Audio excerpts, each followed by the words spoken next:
Hello and welcome to My Retro Watches.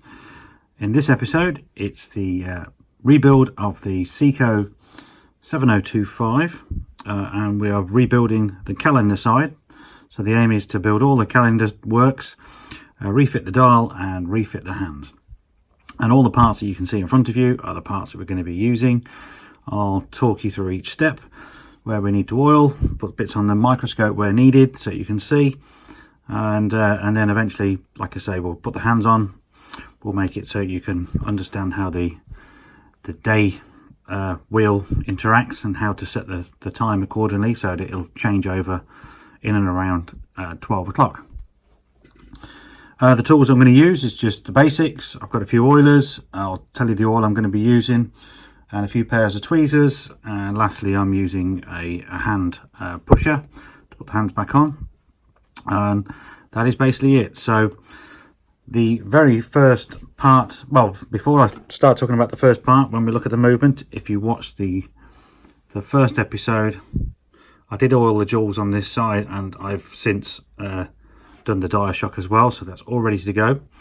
So the first part we're going to be fitting, it's called the cannon pinion, and that's going to go right in the center here, right on top of the center wheel. And also what's coming through the center wheel is the fourth wheel, which is basically where you put the second hand, so the second hand rotates on that.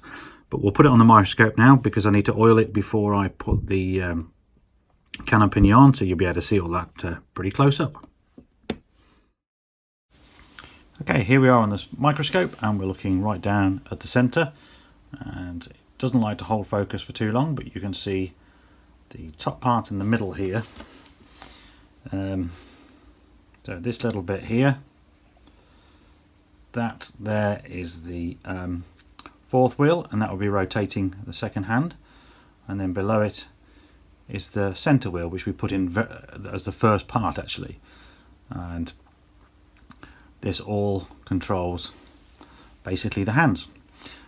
So we need to put the cannon pinion on the top of both of those, but to do that I first of all need to oil from the side here where it's going to sit, and because it's got a kind of a hard wearing part, it's metal on metal and doing a lot of work, the idea is that you use a slightly thicker oil, and I use D3, Mobius D3.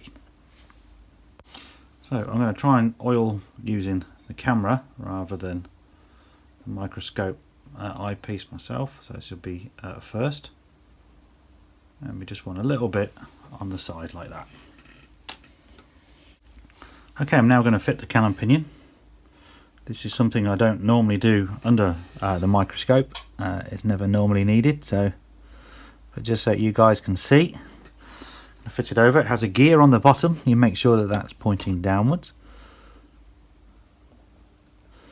and that you try and grip it from the side and push down, and it will click into place as it did there. Sorry if we're a little bit out of focus, the camera doesn't want to play ball today. So there's the top and there's the gear at the bottom. Now there is some more oiling to do, but first of all I'm going to start the rebuild of this side, putting the keyless works in, so where the crown goes and where the stem goes. I always do that, and then I put the rest of the wheels on afterwards. So the next part will be back on the bench. Okay, so the next part is to fit the keyless, and we have these four parts. They do look a bit tarnished, and they are, despite being clean. This is how they've come out, and this is really due to the fact that these parts are made with inferior steel. I don't know whether they're plated, but they're certainly not full stainless steel. So over the period of time they've tarnished, but they still look good. So we have this one here with the long bit, that's called the yoke. We have the setting lever spring. This is the clutch, and this is a screw. So the clutch, let's try and get that in focus for you, hopefully. So one end has got some teeth on it, and the other end's just got like a, I don't know what you call those really. Okay, so the teeth end, it goes into this slot. The teeth end needs to be facing the movement, if you like, that way. Okay. The next thing to go in is the yoke, and the yoke has to go around a post here, and the yoke interacts. It's like a bit like a spring, really. So not only does it go round and in there, this end, which you can't, let me see if I can zoom in a bit, has to go in to the gap on the clutch, and then this end becomes spring loaded once it's all in place. This point we need to oil a little bit at the end. Again, I'm using the D3 Mobius, and this is quite difficult for me to do through the camera. You want to oil both sides of the yoke.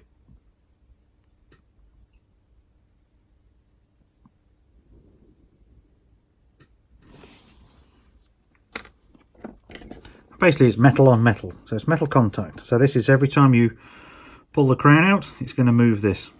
So you want to sort of keep it lubricated. So the next part is the setting lever itself. This part can be a little bit annoying at times. It fits on that post there and it interacts with the yoke. And I just need to find my pegwood in order to put it in position. Okay, so I found my pegwood. The reason we use pegwood is because it's softer than the steel, so it won't mark it. What I forgot to say is just before I set the setting lever, right on the end there, because it's a contact part, I need to put a bit of Mobius D3. So I tend to do this just outside of its setting, and then I can wipe up some excess if I need to.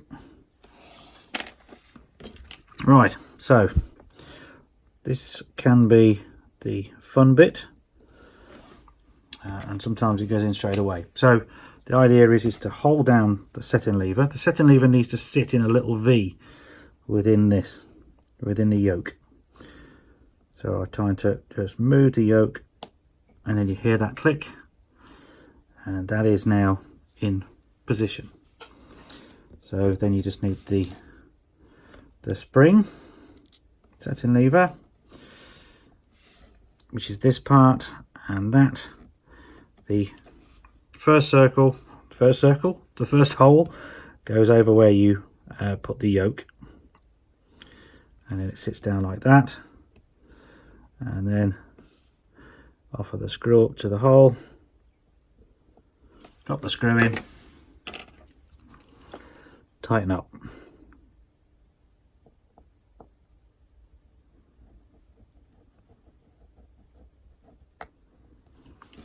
Like so. Now all that remains is to bring the stem and crown over and test it. Okay, so here's the stem. You'd normally oil this, but I oil this right at the end when I come to case the movement, because I have to remove it to case it, and that's when I put the oil on. So you just want to thread it through, thread it into the clutch. As you can see, things do like to move around a little bit at this stage.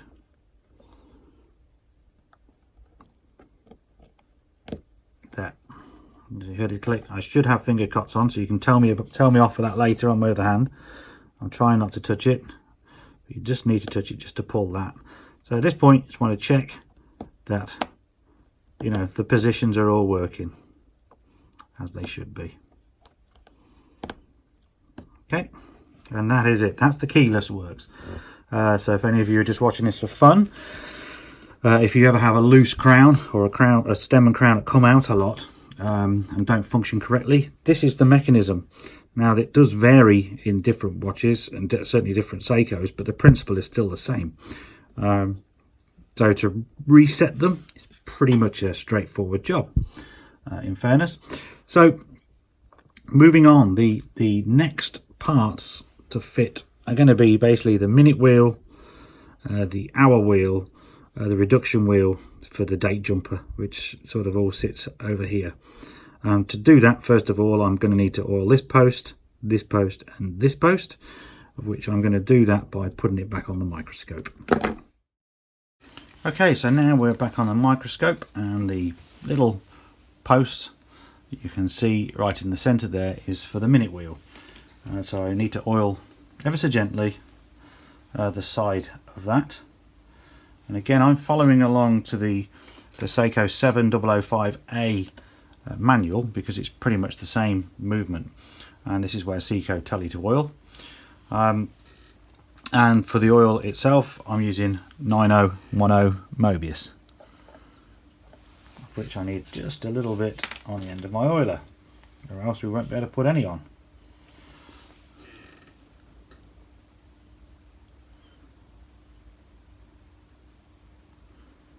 I'm not sure you can see that. That was a very small amount, because you just don't need a lot at all. I'll just put a tiny smidge more. And there we have a slight over oil, as you can see, a bit more jumped off than is desirable, to which I will just get a bit of that with some Rodico. So the next one is this reduction wheel.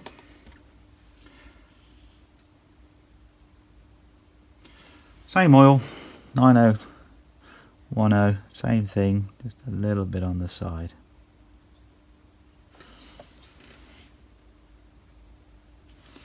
And lastly is where the date wheel goes, and again we're just going to put a little touch on the side, of which I honestly don't think that you can see how much I'm putting on, but it's not a lot. Okay, hopefully you just saw a little drop there, little drop there.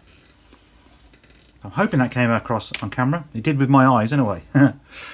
So now they're all oiled, go back on the bench and we'll fit the wheels that go on them. Okay, so here are the parts, and we have the minute wheel, the hour wheel, and the date wheel, and the little reduction wheel. So the first one to put on is the minute wheel, and in true tradition I'm finding them difficult to pick up. So that is literally just going to sit on that post, the first one that we oiled, like so. And then you want to make sure that it's engaged with the cannon pinion, of which I'm trying to see if you can see that. Those gears are in there, which they should be.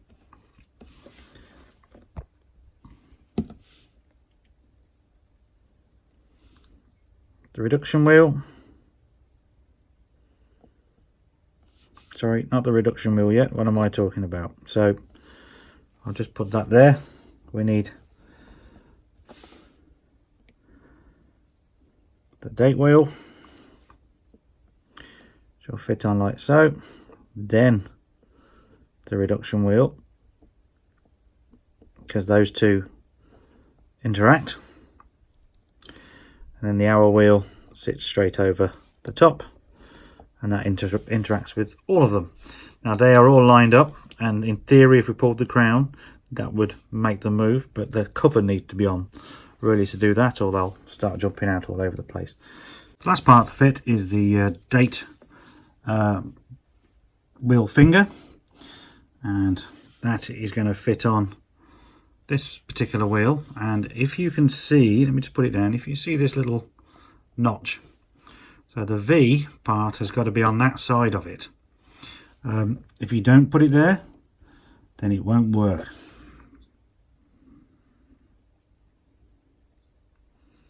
So we just put it on like so.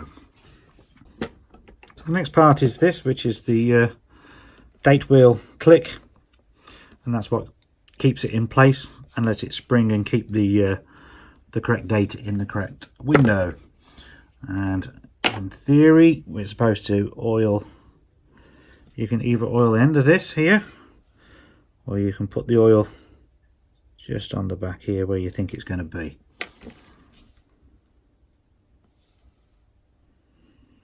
And it sits on a little post like so, and then you get pegwood, hold it down, push that in there, and now that is under tension, and it shouldn't spring off if you're careful enough. You then get the date disc, place it on the top, and you now need to interact with that spring just to get it in, get it lined up with the teeth.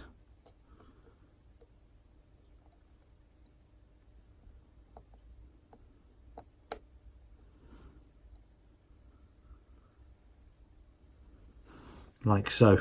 So that is all engaged. So it's a little bit nervous part now really, because now what we've got to do is put the cover on, and sometimes putting just the cover on the top here nudges it and it all springs back out again. So you have to be pretty careful, but once the cover's on, everything should be safe and everything should work correctly. So here's the cover. It can be sometimes quite easy to get it on wrong. Basically for this one you want to line up the 3 top holes with the sort of holes that you can see there, the little cutout where the clutch is. They do have slight location holes within the cover, so for instance here. So if you gently manipulate it, it should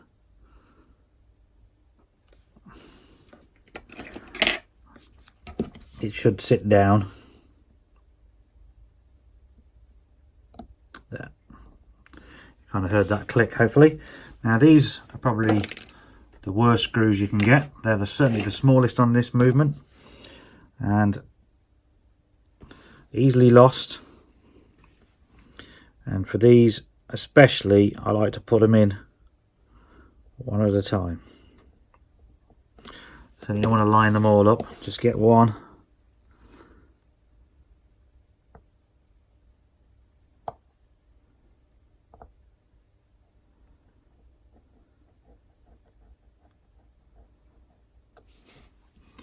First one in.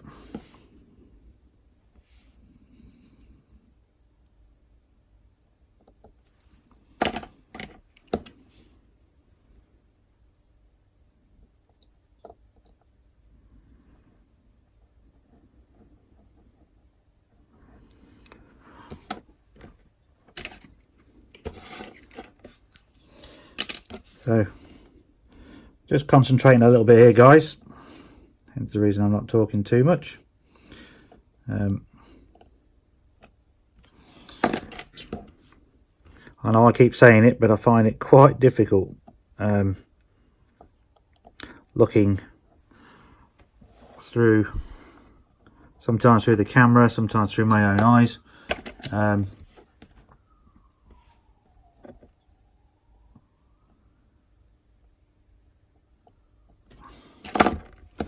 So this is the last one.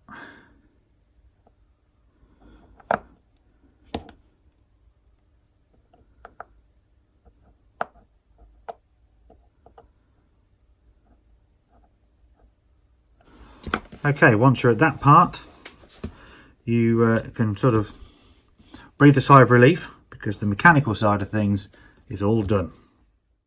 Okay, so now what's left is just to check that everything works as it should.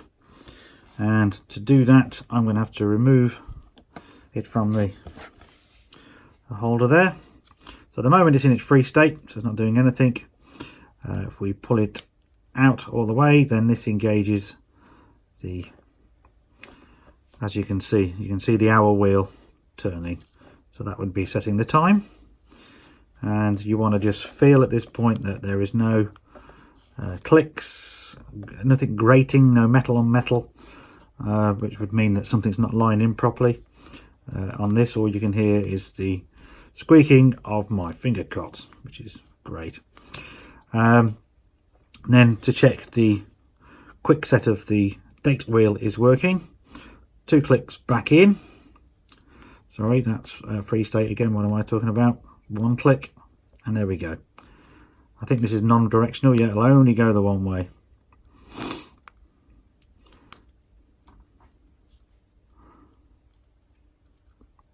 So at that point you can say great, but like I say, all the mechanical parts are done. All that remains now really is to put the dial back on and then the hands. So that's what we're going to do next.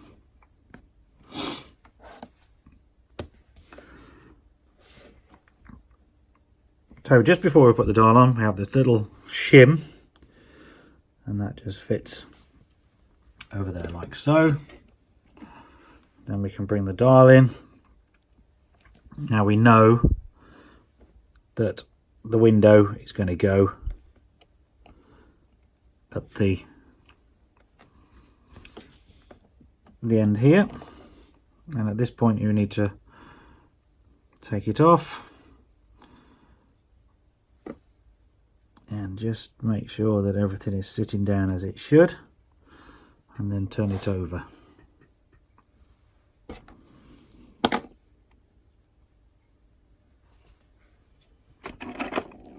Now once you're happy that it's sitting on, you have these little cams here, so you're just going to turn those till they bite on this little post.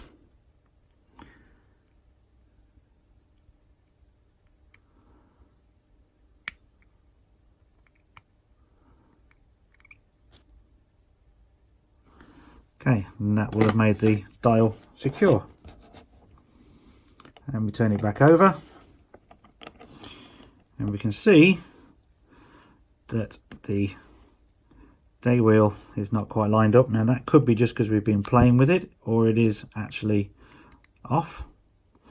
One good way to tell is to take the movement to 12, which is what we would do to set the hands in any case. So in order to make sure that the time is going to set at 12, what you want to do is pull it out, make sure you wind it the right way.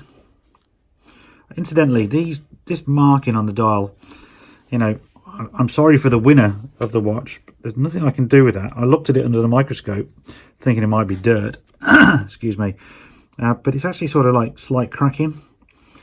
So hopefully you can either live with it, or I'll see if I've got some of the dial that might be able to fit on it. We'll have to see.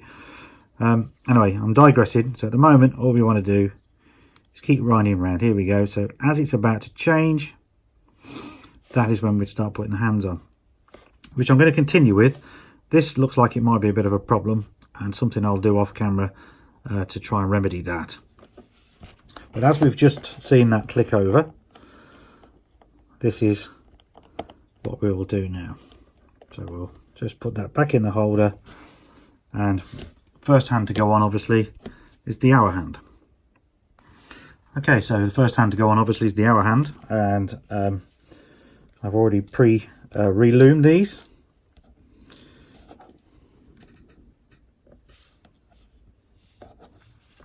And you want to line up the hour hand as close as you can to midnight.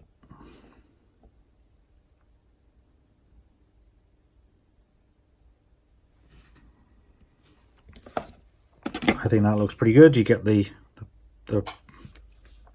hand pusher.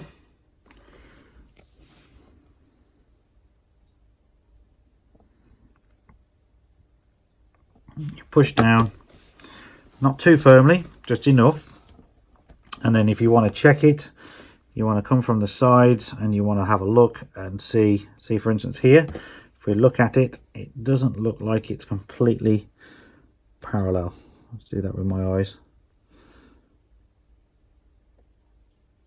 And then you want to make sure it's sort of sitting flat. So again, you can see here it's sitting a little bit upright.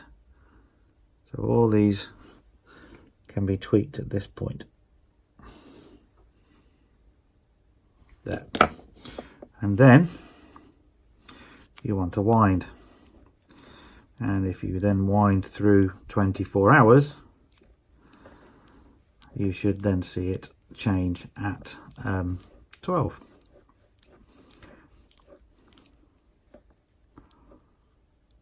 There we go, so it just changed just a little bit before. So you could tweak this to your heart's content to get it as accurate as possible. I know some people are really, you know, they want it changing bang on. Me personally, I'm not all that interested in the date. It's nice to see it change over, but usually I should be fast asleep at that point in time. Minute hand, same procedure. Line it up as good as you can to 12, and then use the pusher. And you've just got some movement there, so that's no good. Hopefully that's still not pushed on. Yeah.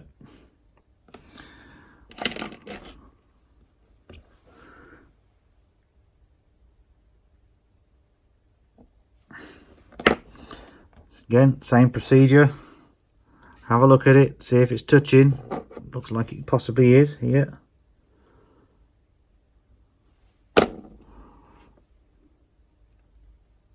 So we're looking to see here as well if there's any, if it is touching, you'd hear it. What you can hear again is this the finger cots clicking over.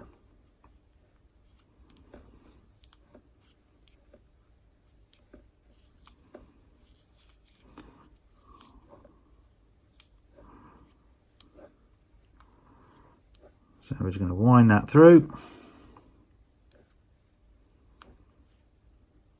Oops, I went past it, but you got the picture. It clicked over. So the last one, possibly the most tricky one, is the second hand. And a lot of people get stuck on the second hand. I have a little way of doing it myself, and I'm going to see if I can show you that on camera. So here I have the second hand. It has a little bit at the bottom which goes into the hole. What I try to do is just line it up as close as I can, like so, and then come from the back and tilt it, and there you go. First time, straight on, not a problem. It tends to work that way, and then you might need to give it a little tweak. And sometimes if the hands are not good, they touch, and if they touch, of course the second hand won't go past. So as long as it goes past the minute hand and it goes past well, and you can look for clearance, like that goes past fine, then there we go. The hands are installed correctly, and you can all breathe a sigh of relief at that point, because you will have then completed a full build of a Seiko 7025, or just a watch in general. Really, it's always a relief to put the hands on, see them ticking. I will now set the time on this and let it run. Let it run for 24 hours and make sure it's pretty accurate. I still have to regulate the watch on the timograph, which is something I will do. I'm not going to do it on video for this particular watch, because I want to do a whole video just on watch regulation. I've got an idea of trying to show you some apps that I've got on the phone against the real machine that I've got, and we can compare all like for like. I'm still trying to plan how to do that one, so you'll have to bear with me. So this brings the mechanical side, or the rebuild of the 7025, to a close. The next part in the video will be possibly my favorite bit, really, and that is the case restoration. So you can see the case here. I'm going to reapply all the brush finish to this. We're going to polish all these up and make it look as good as I possibly can for you, and that will be coming up very shortly. So just to finish off, thank you very much for watching. If you enjoyed it, it gives me a thumbs up. If you want to see more, then please subscribe, and don't forget to click the bell button, because that will give you alerts as and when I post any new video content. So thank you very much, and I'll catch you in the next video.